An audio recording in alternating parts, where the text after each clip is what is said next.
Yeon-Myeong's thoughts wandered to the depths of his past, memories of a life that felt both distant and strangely vivid. He reflected on the enigmatic figure who had shaped him, the master who had trained him in the way of the sword. In that moment of introspection, he realized just how little he had known about the man. Even in his past life, the sword demon had remained a mystery.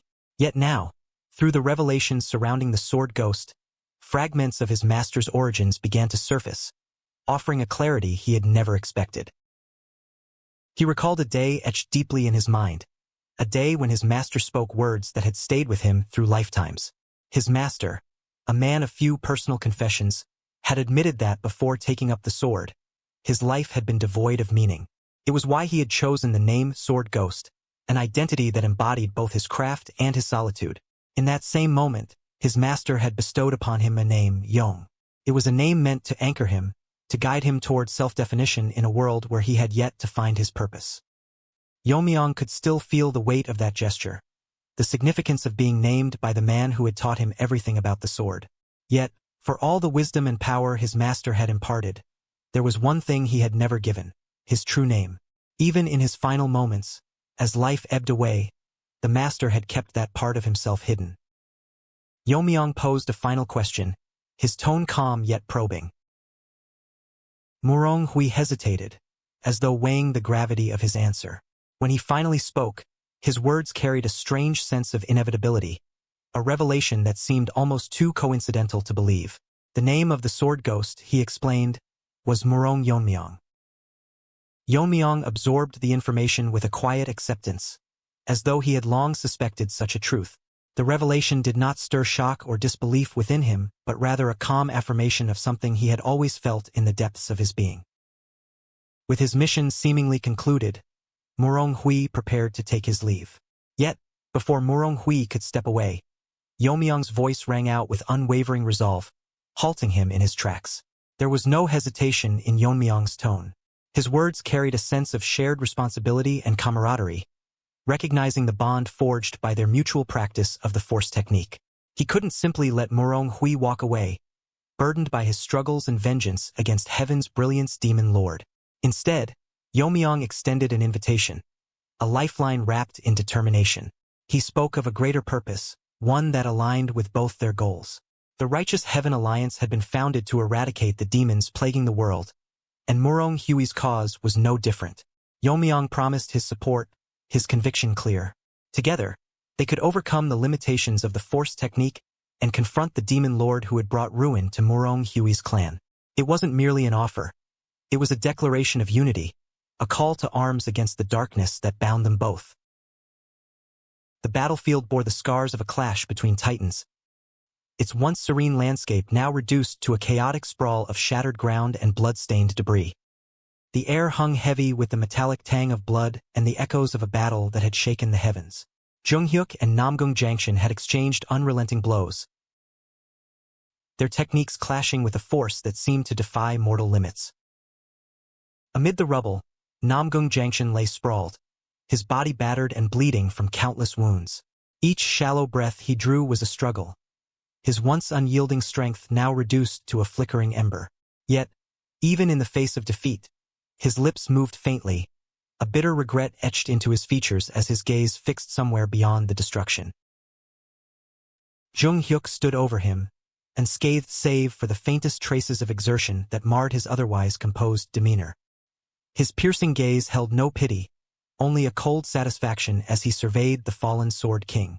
The glint in his eyes mirrored the cruel triumph of one who had shattered a monumental barrier in his path. The battle had been arduous, a testament to the legendary prowess of Namgung Jangshin, but ultimately, the scales had tipped in Jung-hyuk's favor.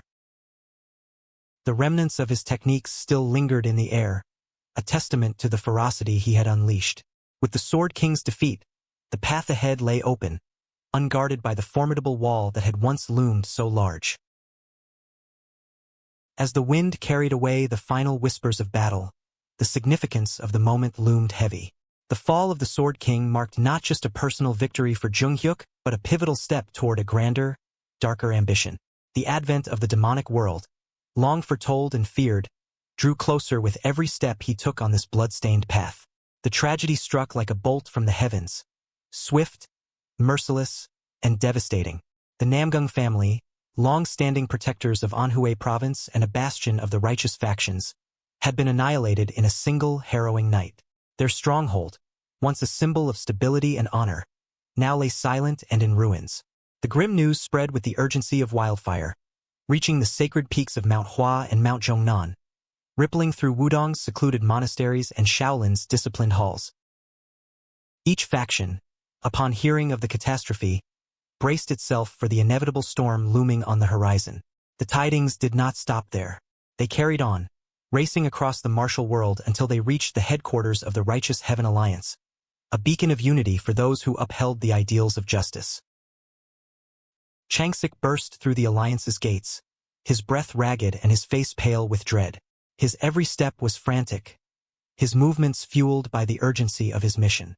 He sought out Yeon-Myeong, the Alliance's steady and calculating leader, whose calm demeanor often served as a pillar of strength for those around him. When Changsik finally relayed the grim tale, the effect was immediate and stark. Yeon-Myeong, a figure renowned for his unwavering composure, faltered. His sharp features betrayed a rare crack in his usual facade, as shock and disbelief flickered across his face. For a moment, the air in the chamber grew heavy, as if even time hesitated to move forward in the face of such dreadful news. The fall of the Namgung family was not just a blow to righteousness but a harbinger of greater turmoil to come. The implications were vast, the repercussions certain to ripple far beyond Anhui. Yeon-Myeong's mind raced as he sought to grasp the full scope of the catastrophe, knowing that the martial world stood on the precipice of upheaval. The atmosphere in the meeting room was tense, the air thick with unease and the weight of troubling revelations. High-ranking executives of the Righteous Heaven Alliance had gathered, their faces etched with concern and fear. The Namgung family's fall was a devastating blow to the martial world, and its implications reverberated deeply among those present. One of the senior members, unable to contain his frustration, voiced the sentiment that had been gnawing at everyone.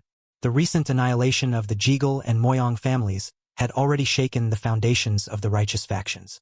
Now, the fall of the Namgung family, one of the great pillars of justice, signaled a calamity unlike any they had faced before. Yeon-Myeong sat at the head of the table, his usually serene countenance shadowed by concern. His mind churned with possibilities as he calmly dissected the situation. The calculated leader considered the likelihood of multiple coordinated attacks, a strategy that suggested the involvement of overwhelming forces. His thoughts turned to the possibility of other masters who had achieved the extreme demon realm, a terrifying level of martial prowess that only the most formidable could attain. The room grew heavier with each revelation. Another voice emerged, adding clarity to the situation. The Dark Lord of Destruction's known masters of the extreme demon realm were confirmed to be assigned to the 3 demonic houses. If these were not the perpetrators, then who or what force could possess the capability to annihilate the Namgung family so decisively? The tension in the room deepened as the conversation shifted to the shadowy entities known as the 3 demonic houses. These families, forged in the wake of the Dark Lord's rise, had become a cornerstone of his dominion. The Guizhou family, Fujianlu family, and Shangxihua family, once prominent clans, had voluntarily submitted to the Dark Lord after he dismantled the existing power structures. They were reorganized under his iron rule, their loyalty cemented by his overwhelming strength. Among them, the Shangxihua family stood out as a particularly formidable force. Known to host 2 masters who had reached the extreme demon realm, they had been strategically placed to counter any resistance from Mount Zhongnan and Mount Hua. Together with the Dark Lord himself, the demonic forces boasted at least 5 masters of terrifying caliber. However, the implication of a joint assault was met with skepticism by those in the room. The Sword King of the Namgung family was no ordinary opponent. A master of the mysteries of weight, he wielded a sword technique that transformed the battlefield into his domain, where even the most skilled warriors found their movements restricted by an almost unbearable pressure. His prowess extended beyond this ability. He was the greatest swordsman of his era, a peerless figure whose skills had no equal in the righteous factions. The fall of such a man was not something that could be attributed to a mere coordinated attack, no matter how many formidable adversaries were involved. The suggestion gained traction that the Dark Lord himself had faced the Sword King in single combat, his martial prowess so overwhelming that even the unmatched weighty sword techniques of the Namgung family could not halt him. As the weight of this realization settled upon the gathering, the room fell into a contemplative silence. The Dark Lord's strength was no longer a distant menace. It was a force that had already dismantled one of the greatest pillars of the righteous world. Yeon-Myeong sat in deep thought, his expression reflecting the storm brewing in his mind. The details of the demonic forces weighed heavily on him. At least 5 masters of the extreme demon realm, including the Dark Lord himself who had defeated the Sword King. This, he realized, might not even represent the full extent of their power. The situation had grown dire, far graver than the Alliance had initially anticipated. Their original strategy had been straightforward. Assist Kongtong and Kunlun in quelling the demonic sect, and then consolidate their strength to confront the Dark Lord. But now, with the balance of power disrupted and the initiative lost, Yeon-Myeong found himself forced to reconsider. The demonic forces were consolidating, and any delay would only strengthen their position. Striking at the Dark Lord first seemed like an option, but it required the other factions to hold their ground while such a daring assault took place. His mind raced, calculating the logistics of deploying forces, weighing the risks and potential outcomes. Around him, the executives of the Righteous Heaven Alliance awaited his decision. Their eyes filled with a mixture of anticipation and unease. Yeon-Myeong could feel the weight of their trust, knowing that any sign of hesitation could fracture the unity they so desperately needed. Resolute, he prepared to address the gathered leaders, steeling himself to declare his course of action.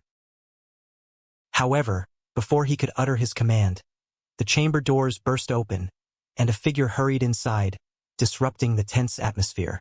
All eyes turned toward the newcomer, whose robes immediately marked him as a Taoist from the Kongtong sect. His presence was unexpected and alarming, as the war with the demonic sect was supposed to be at its height. For him to abandon the battlefield and arrive here could only mean one thing: something of grave importance had occurred.